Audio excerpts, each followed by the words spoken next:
Welcome to డి6. This is professor Vinod Kumar. మనం టాపిక్కి వెళ్ళే ముందు మరొకసారి గుర్తు చేస్తున్నాను, మనది ప్రజా ఉద్యమ ఛానల్. ఈ ఛానల్ రేపు దక్షిణాది ఉద్యమాన్ని తీవ్రంగా బలోపేతం చేయడానికి తన వంతు కృషి చేస్తుంది. డీజాక్ అనేది ఉద్యమ కార్యాచరణలోకి వెళ్ళిపోతున్నది. సో కాబట్టి ఇవాళ ఈ ఛానల్ని మనం మర్చిపోకుండా సబ్స్క్రైబ్ చేద్దాం ప్లీజ్. అలాగే షేర్ చేద్దాం, లైక్ చేద్దాం, కామెంట్ కూడా చేద్దాం, వీలైతే ఉద్యమానికి సహకరిద్దాం. ఇక విషయానికి వస్తే ఇవాళ భారత ఎన్నికల్లో బైడెన్ జోక్యం, దాంతోనే వేలాది డాలర్లు అంటే కోట్లాది రూపాయల డాలర్లు ఏవైతే ఉందో ఇవాళ భారత కరెన్సీ ప్రకారం కోట్ల రూపాయలలో అమెరికా నుండి ఆర్థిక సహకారాన్ని భారతదేశానికి ఎందుకు ఇవ్వాలి, ఎందుకు ఈ రకంగా డబ్బులను వృధా చేయాలి, భారత్ ఏమైనా తక్కువ సంపన్న దేశం కాదా, భారత్ డబ్బులున్న దేశమే కదా, భారత్కు డబ్బులు ఇవ్వాల్సిన అవసరం ఏంది అని చెప్పేసి ఏదైతే 180 కోట్లు దానిలో 21 మిలియన్ డాలర్లు భారత్ ఎన్నికల కోసం వెచ్చించడం అనేది వృధా. అంటే ఎందుకు వెచ్చించాలి? నిజంగా భారత్లో నిజంగానే ఎన్నికలు పారదర్శకంగా జరగకూడదనా, లేదంటే అమెరికా జోక్యం ఉండాలనా, లేదంటే మోడీని దెబ్బకొట్టేసి కాంగ్రెస్ను తీసుకొద్దామనా బైడెన్ ఉద్దేశం? ఏ ఉద్దేశంతో ఇవాళ 21 మిలియన్ డాలర్లని ఇవాళ వెచ్చించింది అమెరికా బైడెన్ ప్రభుత్వం? అలా బైడెన్కు మోడీకి పడదు. ట్రంప్ మోడీ బాగా దోస్తులు. బైడెన్ చాలా ప్రయత్నం చేశాడు కాంగ్రెస్ పార్టీని అధికారం తీసుకురావడానికి. అలాగే ఇవాళ బైడెన్ ఏజెంట్ ఎవరైతే ఉన్నారో వాళ్ళ కాంగ్రెస్కు అనుకూలంలో ఎవరైతే ఉన్నారో జార్జ్ స్వెరోస్ లాంటి వాళ్ళంతా కూడా ఇంటర్నేషనల్ లాబీని ఇవాళ పూర్తి స్థాయిలో ఇంటర్నేషనల్ లాబీని తీసుకొచ్చి అమెరికా లాబీతో ఇవాళ ఇక్కడ ఈ ప్రభుత్వాన్ని పడగొట్టేసి, మోడీ ప్రభుత్వాన్ని పడగొట్టేసి ఇలా కాంగ్రెస్ ప్రభుత్వం తీసుకురావాలనే కుట్రలు బైడెన్ చేసినట్టుగా మనకు కనబడుతుంది. అందుకే అంత పెద్ద ఎత్తున 181 కోట్ల రూపాయలు ఇలా అమెరికా ఎందుకు వెచ్చించాలి? భారత్ ఏమన్నా పేద దేశమా? ఆ ఎన్నికలకు అంత డబ్బు ఖర్చు చేయాల్సిన అవసరం ఏంటని చెప్పేసి ఇవాళ ట్రంప్ నిలదీశాడు బైడెన్. సో కాబట్టి ఇవాళ నిజంగా అంత డబ్బులు ఎందుకు వృధా చేయాలి? ఏమైనా భారత్ పేద దేశమా? భారత్లో ఎన్నికల విధానము అంత ఇతర దేశాల మీద ఆధారపడి బతికే పరిస్థితులలో ఒక్కొక్కరు 50 కోట్లు 100 కోట్లు ఖర్చు పెట్టే పరిస్థితులలో ఉన్నారు. అవసరం అనుకుంటే 500 కోట్లు 1000 కోట్లు ఖర్చు పెట్టే స్థితిలో ఇవాళ ఎన్నికల వ్యవస్థను దుర్మార్గంగా కార్పొరేట్ రాజకీయాల వైపు తీసుకొచ్చింది రాజకీయ పార్టీలు. సో అట్లాంటి సిచ్యువేషన్స్లో భారత్లో ఎన్నికలకు డబ్బులకు కుదరలేదు, మిలియనీర్లకు కుదరలేదు, అట్లాగే 100 కోట్లు 1000 కోట్లు ఉన్న వాళ్ళకు కుదరలేదు. కాబట్టి వాళ్లకు మరి ఎందుకు బైడెన్ ప్రభుత్వం 181 కోట్లు వెచ్చించాల్సిన అవసరం వచ్చేసింది అంటే ఇవాళ ట్రంప్ అంటే అక్కడ బైడెన్ ఉద్దేశం ఏంటంటే కాంగ్రెస్ పార్టీని అధికారం తీసుకొచ్చేసి బీజేపీని దెబ్బకొట్టే ప్రోగ్రాం చేద్దాము.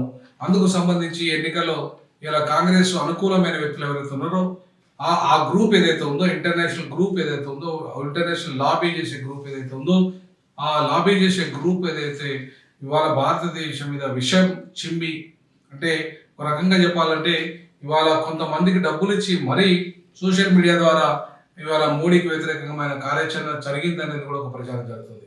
అయితే మోడీ చేసిన తప్పులను ఒకవేళ నిజంగా చెప్పినా కూడా ఇంకా దాన్ని ఎగ్జాగరేట్ చేసి చెప్పే విధానం కూడా జరిగింది. విదేశీ డబ్బు కూడా వచ్చింది. అమెరికా కూడా అందుకు డబ్బు కొంత ఇచ్చేసింది. భారతదేశంలో కొంచెం అలకలలో క్రియేట్ చేసేసి, ముఖ్యంగా బీజేపీ నిజంగా వాస్తవంగా చెప్పాలంటే బీజేపీ మతతత్వ విధానాలు, అది మైనార్టీల పట్ల మూచపోత మారణహోమం సృష్టించిన విధానాన్ని ఖచ్చితంగా అందరూ వ్యతిరేకించాల్సిందే. కానీ దాంతో అది ఒక్కదాన్ని సాకు చూపెట్టి ఇవాళ మొత్తం ఎన్నికల వ్యవస్థ దుర్మార్గంగా ఉందనేది, లేకపోతే భారతదేశంలో ప్రజాస్వామ్యమే లేదు మొత్తం అనేది మనం చెప్పలేము. కానీ ఇవాళ ఖచ్చితంగా నరేంద్ర మోడీ ఒక నరహంతక విధానాలు ఏవైతే జరిగినాయో, మణిపూర్ విషయంలో కావచ్చు, మైనార్టీల విషయంలో కావచ్చు, కొన్ని విషయాలలో ఆయన స్పందించకపోవడం, అసలు దానికి ఆయన అసలు ఏమాత్రం అక్కడికి వెళ్ళకపోవడం, ఒక ప్రధానమంత్రి అయి ఉండే మారణహోమం జరిగితే కనీసం పరామర్శించకపోవడం అనేది దుర్మార్గమైన చర్య. ఇలా అమెరికా దాన్ని తీవ్రంగా ఖండించింది. అన్ని సభ్య దేశాలన్నీ కూడా ఖండించినాయి ఇవాళ. కాబట్టి అంటే క్రైస్తవ దేశాలు, మెజారిటీ దేశాలు కూడా ఇవాళ ఖండించినాయి. ఇవాళ బైడెన్ కూడా అందుకే అలాంటి అప్రజాస్వామిక విధానాలు మైనార్టీల పట్ల, క్రైస్తవుల పట్ల దుర్మార్గంగా వ్యవహరిస్తున్న విధానం ఏదైతే ఉందో దాన్ని సాకు చూపెట్టి ఇలా ఆయనను దింపేయడానికి ప్రయత్నం ఒకటి జరిగింది. కానీ అది సక్సెస్ కాలేకపోయింది కాంగ్రెస్ పార్టీ తన ఎన్జిఓస్. ఎందుకంటే ఆ డబ్బు ఇక్కడికి వచ్చే ప్రయత్నం చేసిన అది ఇప్పుడు కంట్రోల్లో కేంద్ర ప్రభుత్వం మోడీ కంట్రోల్లో ఉంది కాబట్టి అక్కడికి వెళ్ళి ఏ దేశం నుండి డబ్బు రావాలన్నా ఆయన అనుమతి లేకుండా, కేంద్రం అనుమతి లేకుండా డబ్బు విడుదలయ్యే అవకాశం లేదు.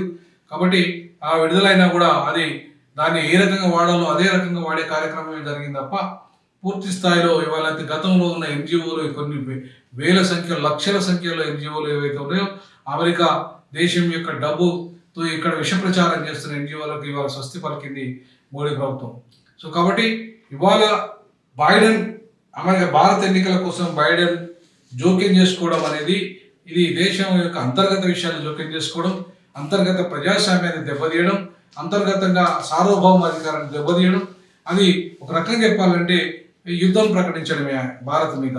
సో కాబట్టి ఈ యుద్ధం ప్రకటించడం అప్రజాస్వామికము కాబట్టి దాన్ని నేను రద్దు చేస్తున్నానని చెప్పేసి ఏదైతే ట్రంప్ అన్నాడో నిజంగానే అది చాలా మంచి నిర్ణయము. ట్రంప్ ఏదైతే ఈ విదేశీ శక్తుల వాళ్ళ దేశంలో కానీ మన దేశంకు విదేశీ శక్తుల యొక్క జోక్యం కానీ ఎక్కడ కూడా జరగడానికి వీల్లేదు. అమెరికాలో కూడా మన దేశం జోక్యం కానీ, అమెరికా యొక్క ఆధిపత్యం మన మీద కానీ, లేదంటే ఇంకో దేశం మీద ఇంకో దేశం ఆధిపత్యం కానీ చేసుకునే పరిస్థితి ఉండద్దు. కాకపోతే కొన్ని దేశాల మధ్య ఏదైనా ప్రాబ్లమ్స్ వస్తే వాటిని పరిష్కరించుకునే దిశగా అడుగులేయాలి తప్ప ఇలా మన అనవసరంగా ఆ వంకతోని ఆ దేశంలో ఉన్న అంతర్గత విషయాల పట్ల లేదా అంతర్గత కలహాలు లేదా అంతర్యుద్ధాలు వాటిని ఆ వంకతోని అమెరికా గతంలో జోక్యం చేసుకుంది. ఇప్పుడు జోక్యం చేసుకోకుండా పెద్దన్న పాత్రగా ఉంటూ అవసరమైతే ఆ సమస్య పరిష్కరించే దిశగా ఉండాలి తప్ప ఇవాళ ఈ అమెరికా తన ఇష్టరాజ్యంగా చేయకూడదు. ట్రంప్ అట్లాంటి కన్నింగ్ పాలిటిక్స్కు దూరంగా ఉంటే మంచిది. తన అమెరికా ప్రజలను డెవలప్ చేసుకోవడం మంచిది. America first and America last అనే విధానం మంచిది. అట్లాగే భారత్ ఫస్ట్ భారత్ లాస్ట్ అనే విధంగా ఈ దేశ పాలకులు ఉండాలి. కాబట్టి ఏ దేశం డబ్బు అయినా వృధా పోవద్దు.